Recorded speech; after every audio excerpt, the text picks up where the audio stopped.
تھا فلاں کیسا تھا, ہمیں تو یہ پوچھا جائے گا کہ تم کیسے تھے اور تم دنیا کے اندر کیسے جو ہے عمل کرتے رہے. اگر ہماری جو ہے نا وہ پہنچ میں ہے کسی کی ہدایت تو ہم اس کی ہدایت کر لیں گے جب ہمارے پاس ہم اس تک پہنچ جائیں گے, اور اگر نہیں تو ہم کسی کے بارے میں خواب جو ہے نا بدگمانی کریں, کسی کو جو ہے نا برا سمجھیں اور اپنی جو ہے نا آخرت برباد کریں, تو یہ کون سی اچھی بات ہے. تو اس لیے بھائیو فرمایا نبی پاک صلی اللہ علیہ وسلم نے کہ جب وہ جسم کا وہ جو گوشت ہے جب وہ ٹھیک ہو گیا پورا جسم ٹھیک ہو گیا. دیکھیں جس طرح یہ بجلی اور لائٹ ہے, بجلی جب فل ہوتی ہے تو ہم دیکھتے ہیں کہ ہمارا اے سی بھی ٹھیک کام کر رہا ہے, ہمارے بلب بھی صحیح چل رہے ہیں اور ہمارے پنکھے بھی تیز چل رہے ہیں, ہمارا سارا نظام جو ہے نا بالکل روشنی کا ٹھیک ہے. لیکن اگر بجلی جو ہے نا وہ ڈم ہو اور وہ بجلی سلو ہو, کم ہو بجلی, تو پھر ہم دیکھتے ہیں کہ ٹیوب جلتی نہیں ہے, اور بلب دیکھتے ہیں کہ وہ تھوڑے تھوڑے جو ہے نا وہ آہستہ آہستہ جل رہے ہیں, اور پنکھا جو ہے نا یہ بھی بالکل سلو ہے یا رک جاتا ہے, اور بقیہ جو چیزیں ہیں وہ چلتی نہیں ہے. تو اسی طرح ایمان ہے, دل جب ہمارا کفر سے, شرک سے, بدعت سے اور گناہوں سے, حسد سے, کینے سے, بغض سے جب پاک ہوگا ہمارا دل, تو ہمارے دل میں پھر ایمان مکمل طور پر رس بس جائے گا, اور ایمان جب مکمل طور پر دل پر کنٹرول کر لے گا اس کے بعد ہماری آنکھیں ٹھیک کام کریں گی, ہماری نگاہ صحیح جگہ پر دیکھے گی, ہماری نگاہ غلط جگہ پر نہیں دیکھے گی, ہمارے کان صحیح بات سنیں گے, غلط بات نہیں سنیں گے, ہمارے ہاتھ صحیح چیز کو پکڑیں گے, غلط چیز کو نہیں پکڑیں گے, ہمارے پاؤں صحیح طرف چل کر جائیں گے, ہمارے پاؤں جو ہے وہ غلط طرف چل کر نہیں جائیں گے. اور اگر جو ہے وہ ہمارے دل کے اندر یہ بیماریاں ساری کی ساری موجود ہیں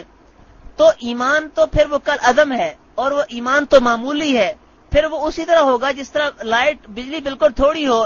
تو جس طرح وہ ساری کی ساری چیزیں جو ہے نا وہ بجلی پر جو چلنے والی ہیں وہ رک جاتی ہیں یا بہت آہستہ چلتی ہیں, اسی طرح اگر ہمارے دل میں یہ بیماریاں موجود ہیں اور ہم ان کو بیماریوں کو نہ ختم کیا ہے, نہ کبھی ہم نے ختم کرنے کے بارے میں سوچا ہے, تو پھر ہمارے اعضاء کام کرنا چھوڑ دیں گے, ہمارا ہاتھ جو ہے نا وہ غلط چیز کو پکڑے گا, ہمارے پاؤں جو ہے وہ غلط چیز کی طرف چل کر جائیں گے, ہماری آنکھیں جو ہے نا وہ غلط چیز کو دیکھیں گی. اب جو ہے نا اس کے بعد جو ہے نا وہ ہماری نظر ایک غلط جگہ پر پڑی ہے, اب ہماری آنکھیں بند ہی نہیں ہوں گی. کیوں نہیں آنکھیں بند ہوں گی؟ وہ مفتی رشید احمد صاحب نے فرمایا کہ یہ حیا پروف ہو گئے ہیں, حیا ان کے اندر جانا بند ہو گیا, اب آنکھ اس لیے بند ہی نہیں ہوتی. حیا ہو آنکھ کے اندر تو آنکھ فوراً بند ہو جاتی ہے, کان کے اندر حیا ہو تو جو ہے نا وہ کان غلط چیز کو نہیں سنتا. تو اس لیے اگر جو ہے نا وہ اعمال اور اسی طرح دل اگر مصلح ہوگا, اس کی اصلاح ہوئی ہوگی, تو پھر سارے کے سارے انسان کی آزاد جو ہے وہ ٹھیک ٹھیک کام کریں گے. اس لیے بھائیو یہ جو دنیا کی زندگی ہے اس میں اپنے آپ کو بنانا, اپنے قلب کی اصلاح کرنا, یہ ہمارا اصل مقصد ہے کہ ہم اپنی اصلاح کریں اور اپنی اصلاح کی ہم فکر کریں, سوچیں سے, یعنی کم از کم جو 24 گھنٹے ہیں اس 24 گھنٹے کے اندر ہم سوچیں کہ ہم نے کتنا وقت دیا ہے اپنی اصلاح کے لیے. ہم ان 24 گھنٹے کے اندر 15 منٹ صرف اپنا الگ تنہائی میں بیٹھ کر محاسبہ کریں, سوچیں کہ آج دن کے اندر میں نے کتنی نیکیاں کی ہیں اور کتنے میں نے گناہ کے کام کیے ہیں. اگر جو گناہ کام کیے ہیں اس کی فہرست بنائیں, اس کے ذہن میں سوچیں اور کہیں کہ آئندہ کل کا دن جو ہوگا نا اس میں انشاءاللہ اس سے جو ہے نا وہ گناہ میں کم کروں گا, یہ کروں گا ہی نہیں, اگر ہوئے تو بہت کم جو ہے نا وہ ہوں گے. اس کے بعد اگلے دن پھر محاسبہ کریں, اپنے نفس کا حساب لگائیں کہ 24 گھنٹوں میں کیا کیا برا کام کیا ہے, تو اور جو ہے اس میں کم کریں, حتیٰ کہ انسان کے جو ہے نا گناہ بالکل ختم ہو جائیں گے. تو اس لیے انسان کا جو اپنا محاسبہ کرنا اور اپنے دل کی اصلاح کرنا یہ انتہائی زیادہ ضروری ہے. اور آخرت کی جو زندگی ہے اس کا ہمیشہ ہمیشہ والی جو زندگی ہے اس کا مدار اسی چیز کے اوپر ہے, اور ہم جو ہے وہ اپنی خود نگرانی کریں اور اپنے اعمال کا ہم خود جو ہے وہ خیال رکھیں. اور اس کا ایک نبی پاک صلی اللہ علیہ وسلم نے طریقہ بتایا, آپ نے فرمایا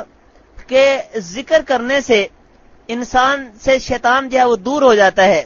ذکر جب انسان کرتا ہے, یعنی ذکر چاہے آپ کوئی بھی کریں, اللہ اللہ کا ذکر کرتے رہیں, تب بھی شیطان پاس نہیں آئے گا. اسی طرح جو ہے نا وہ آپ درود شریف پڑھتے رہیں تو یہ بھی ایک اصلاح کا ذریعہ ہے اور یہ بہت ساری برکت کا ذریعہ ہے. اور اسی طرح جو ہے نا وہ آپ کوئی اور ذکر کریں, تیسرا کلمے کی تلاوت کرتے رہیں. حدیث پاک میں آتا ہے سبحان اللہ و بحمدہ سبحان اللہ العظیم, آپ نے فرمایا کہ یہ سب سے چھوٹا سب سے آسان ہے, یہ بخاری شریف کی آخری حدیث ہے کہ سب سے آسان ہے زبان کے اوپر لیکن اللہ تعالیٰ کے ہاں جو ہے نا یہ سب سے بڑا بھاری ہے ذکر. تو نبی پاک صلی اللہ علیہ وسلم نے یہ اذکار بتائے ہیں ہمارے دل کی اصلاح کے لیے. دیکھو ہمارا جو بھی دین کا کام ہے یہ ہماری اپنی ایک اصلاح کے لیے ہے، اور ہمارا دنیا میں کسی بھی مشن کے اوپر کام کرنا، کسی بھی تحریک میں کام کرنا، کسی بھی جہاد کے موضوع پر کام کرنا، کسی بھی جماعت میں رہ کر کام کرنا، یہ ہمارے سب کے سب جو ہے نا وہ نظریہ آخرت کے بنانے کے لیے ہونا چاہیے کہ ہم اللہ کی رضا کے لیے کام کر رہے ہیں، ہم کسی کو خوش کرنے کے لیے کام نہیں کر رہے، اور ہم کوئی بھی عمل کریں گے اللہ کی رضا کے لیے کریں گے. اور یہ کام یہ ہمیں بھی شیطان نہ دھوکہ دے کہ ہم یہ ساری جو چیزیں ہیں، جو فرائض ہیں ان کو چھوڑ دیں، جو سنت ہیں ان کو چھوڑ دیں، جو اخلاق حسنہ ہیں ان کو چھوڑ کر ہم دوسری چیزیں جو ہے نا وہ شروع کر دیں. وہ ایک ساتھی بتا رہے تھے کہ لوگ جو ہے نا وہ باہر نکلے کہ دوسروں کو دعوت دی جائے، تو کہا کہ جلدی جلدی نماز پڑھو، جو ہے نا وہ لوگوں کو ملنا ہے، ان کو کہنا ہے. تو ایک بندے نے بڑی اچھی بات کی، انہوں نے کہا کہ یہ جو لوگوں کو ہم نے ملنا ہے کہ نماز پڑھنے کے لیے آؤ، فلاں بندہ ہے اسے ملنا ہے، اس کو ہم نے نماز کی دعوت دینی ہے اور وہ نمازی بن جائے اور ہمارے ساتھ وہ جڑ جائے. تو کہا کہ یہ جو ہمیں کہا جا رہا ہے کہ جلدی نماز پڑھو، اس بندے سے ہم نے ملنا ہے، تو وہ اس بندے کو سے ہم نے جو ملنا ہے وہ تو نماز کے لیے ہی ملنا ہے، کہ ہمارا کسی سے ملنا، ہمارا کسی سے بات کرنا، ہمارا کسی سے رابطہ کرنا یہ اس لیے تاکہ اس کی اصلاح ہو جائے اور وہ نمازی بن جائے. تو ہماری خود اپنی پہلے نماز ٹھیک نہیں ہوگی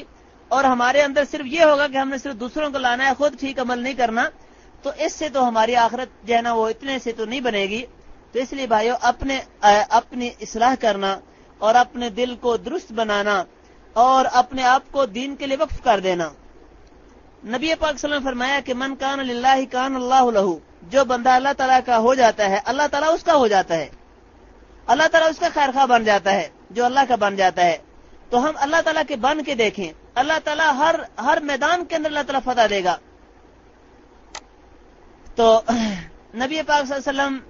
کے عمل دیکھیں. نبی ساتھی نے یہ PM لکھا ہے، کہا ہے کہ آپ کے پاس جو ہے نا وہ 6 نمبر والے ہی علماء موجود ہیں. بھائی یہ 6 نمبر نہیں، یہ تو ہمارے نبی پاک صلی اللہ علیہ وسلم نے جو ہے نا وہ عمل یہ کیے ہیں، اس لیے ہم جو ہے نا وہ ان اعمال کرنے پر یہ ہم اپنی صادر سمجھتے ہیں کہ ہماری آخرت کی جو نجات ہے یا ہمارا سارا دین کا کام ہے وہ اسی چیز کے اوپر ہے. نبی پاک صلی اللہ علیہ وسلم جب غزوہ بدر ہوا جو کہ سب سے پہلا اسلام اور کفر کا مارکہ تھا، وہاں پر دیکھیں نبی پاک صلی اللہ علیہ وسلم صفوں کی ترتیب پہلے نہیں بنا رہے. حالانکہ اگر یہی بات ہوتی جس طرح انہوں نے لکھا ہے PM، تو پھر صفوں کی ترتیب بناتے، صحابہ کرام کو بتاتے کہ تم جو ہے نا وہ بیٹھ کے لگاؤ اور تم جو ہے نا اپنے بازو باہر نکال کے طاقت بناؤ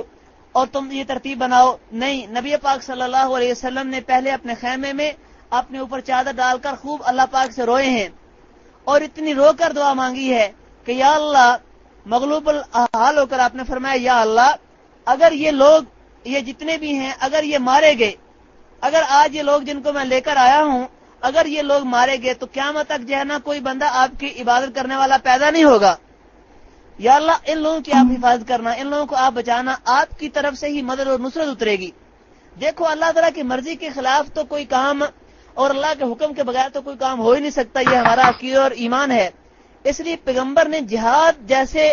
بہترین عمل سے پہلے بھی اللہ سے رو کر مانگ کر یہ بات بتا دی ہے کہ اللہ سے مانگے بغیر کچھ نہیں ہو سکتا. اس لیے اللہ سے ہم نے مانگنا ہے، کوئی بھی اگر کام کرنا ہے، اپنے دل کی اصلاح کرنی ہے تو وہ بھی اللہ سے مانگنی ہے، اور اگر ہم نے جو ہے نا وہ کوئی اچھا عمل کرنا ہے تو اللہ